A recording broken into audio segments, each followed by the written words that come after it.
Hello again. So today I'm going to speak to you about barefoot shoes. So I've got a variety of them on the table, from my day-to-day walking boots to my day-to-day shoes to some that I don't like very much. I'll talk to you about the pros and cons of them, and I'll compare them to my normal walking boots, which are standard and not barefoot. So I'll start with good points. I struggle with a lot of knee pain, and I've notoriously had quite weak ankles for the majority of my life. I have found through a year of wearing the Merrell Wraps, which are these ones, that I've seen a lot of improvement, especially walking down hills and my knee strength, like a massive improvement. These boots are what led me to buy the two day-to-day pairs of shoes. Absolutely love them. Fantastic boots. The downside I found to them is since breaking my ankle, anything past about 4 or 5 miles, I seem to struggle. I get a lot of ankle pain, hence why I bought some normal boots as well.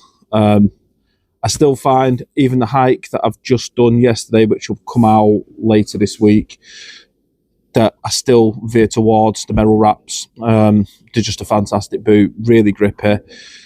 They take a lot of getting used to. So for me, it took a good 2 or 3 months to get used to, because your posture is a lot more upright. Because what you find is in the soles on these, as you can see, they're very flat. There's no drop at all on them. So what you get in comparison with your standard boots is you've got a slight wedge down, so it's slightly higher at the heel, slightly lower at the toe box. So it does stand you on a bit of an angle. Whereas with these, like I said, you stand flat. So I found whenever I started wearing them, I felt like I was falling backwards, but I got used to them, like I said, after a month or two, and then they just worked really better. My posture was better. I lost a lot of back pain and a lot of knee pain. Things I don't particularly like about them, like I said, is for using them for long distances, get a lot of foot pain. I get a lot of ankle pain because of a broken ankle. But ultimately, fantastic boots. I am going to keep working on my fitness with them. I want to get to a point where I can use these full time. The one change that I've made, you can see with all of them, is I have the elastic laces on them. I much prefer these. It's just for the simplicity of putting them on, especially if camping. It means I don't have to take a secondary pair of shoes for chucking on in the morning when I get out of the tent. I can literally just unloop them, pull it forward, and then slip them on. It's really, really easy. The other main benefits that I find with the barefoot shoes is you have a wider foot box. What I have noticed is my feet have actually changed since I've had them. So before I had them, I had issues with a couple of my toes tucking under like this, whereas now my toes are actually spread out as they should be. So that's what they claim as well when you buy them, that's what the main benefit. It will make your toes go more natural. That's down to the big foot box, because it's a lot wider, especially you can see it more so on these ones. The one disadvantage of that is my feet have now grown. I've gone up by half a shoe size, so the Merrells are going to be retired soon. I'm going to get some new ones. Whether or not I get another pair of Wraps or if I go for Xero walking boots is another matter. I'll explain that as I go on. So the Wraps, I think I paid about £110 for. Really good. They've got their own quantum grip on the bottom, which is a fantastic grip. It grips on literally everything. I've never at any stage ever slipped in these boots. They're mountain goats. They've never let any water in. I think they're made out of pig skin or something, but they are 100% waterproof. Like I said, they've never let water in, and I've even had leather boots before where I've let water in. So no, highly recommend them boots. Really good. If you want to try barefoot, it's probably your cheapest option with proper boots. Like I said, Merrell's a trusted brand, and they're about £100 a pair, so it's a no-brainer. It's a bit of a bargain. So I'll move them out of the way. I'll move on to the Xeros. These are my favourite barefoot shoes. I would wear these non-stop every day. They are the single comfiest shoes I've ever worn in my life. They weigh virtually nothing, fully flexible, really easy to pack down. Even though you can see just how little drop there is on that, there's no cushioning or anything. They're just very comfortable. You can still feel all the benefits of feeling everything on the floor without getting all that impact. So you get, I don't know how Xero have done that when they've created them, but yeah, they are brilliant. These are the Xero Mesa 2, yeah, and yeah, these were a bit more expensive. I think I paid about £85 for them, but I got them in a sale. I think they retail at about £150, but I'm looking at getting the walking boot version of these. I think they're about 175, the walking boot version. And then onto the ones I don't like. So these Merrells, these are the Vapor Glove 6. I bought these on the back of getting the wraps because I thought I really like them. So it's a no-brainer, get the Merrell shoes. Once again, mega flexible. These ones way less than the other ones. They fall down to nothing. The one problem I do get with these is, despite the fact that they do feel cushiony in the bottom, these are like walking on pins. They are very uncomfortable. You feel literally everything on the floor and the impact of everything on the floor. I can't even drive in them. They are an awful shoe to wear. So for me, these are a no. I think I paid about £60 for these, once again on offer. But yeah, I wouldn't get another pair of them. I would have the wraps again, but these, they're just a glorified slipper to me. In fact, I've had slippers that have had more cushioning in them. They're just not very good. And even with having the grip up front, the amount of times I've stubbed my toe in these is unreal. They're just, I wear them around the house when there's nothing, and just need something quick to put on, because they are very quick, especially with the elastic laces to chuck on. But other than that, these I don't wear. How do they compare between the two? I apologise they are dirty, but I'm not cleaning my boots just for the sake of a video. My boots are warm, my boots are used, that's the way it is.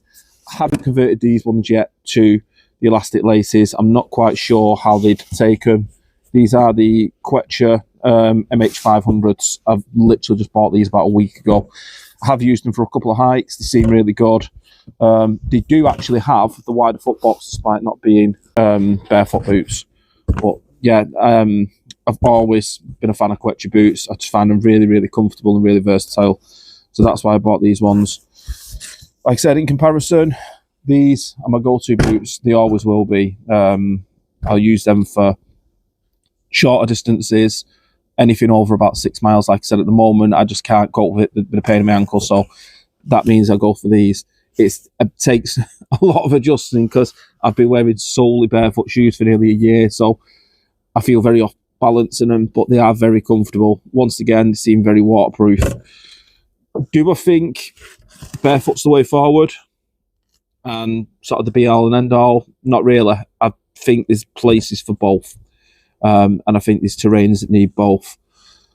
And I think a lot of it's personal preference. Like, I do agree with a lot of the claims of barefoot stuff. I have seen a lot of benefits due to it, but then at the same scale, like I said, recovering from a broken ankle and trying to wear barefoot shoes has been excruciating. But the second I put something like this on, that pain's gone, which sort of shows how it works. So for me, I think there's a place for both. I would say they are considerably lighter than these. They don't look as hard wearing, but the materials are a lot tougher materials. Like I said, it's pig skin that's on them. So despite the fact that they weigh a lot less, these things have been bomb proof. I've put them through hell, and despite the fact they're dirty, they're like brand new. Whereas these, yeah, they're good, but some of the problems you're going to find is that cushioning is going to go after a bit, and they're going to be awful to use. They're not as easy to put on. They're a lot more rigid on my feet. I don't like the fact that I can't feel the ground underneath me. I find I'll go on more daring terrain with this. I like that I can feel them. I know when I did Triffin last year, I think it was with Dylan, I had my old pair of Quetcher boots, and that was part of the reason I didn't make it to the top, because when we got to the point where the scramble was getting to the point where I'm having to put my feet into small gaps, I wasn't comfortable with that because I couldn't feel the ground underneath me. If I'd had the wraps at the time, I think I'd have made it to the top. I don't think there would have been an issue. I think they would have really done it. So to sum it up, do I think barefoot's worth it? Yes, I'd give it a go. It has been beneficial to me, but I wouldn't go out and buy the most expensive barefoot shoes in the world to begin with. Buy something cheap, try it out, but it takes time to get used to. It's not an instant fix. So you just have to give it a go. And if you like it, stick with it. If not, stick with them. Like I said, it's a place for both, each to their own. For me, I use both. I'll stick using both. They both have the places for me. If you want to know anything about them, just drop me a comment. I can tell you any more details you want to know about any of these boots, either the barefoots or the Quetcher ones. That's fine. I'm happy enough to do that. I'll share some cinematics so you can have a closer look at all the different boots.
I know it's been a short one, but I will see you again tomorrow. I think I'm 10 videos in now into my 40 videos I'm trying to do this month. So wish me luck. I've still got another 30 ideas that I've got to come up with. There's a couple I've got planned. There's a couple I've already got recorded that are going out. But other than that, yeah, it's winging it a little bit and just seeing what I can come up with. So I will see you tomorrow.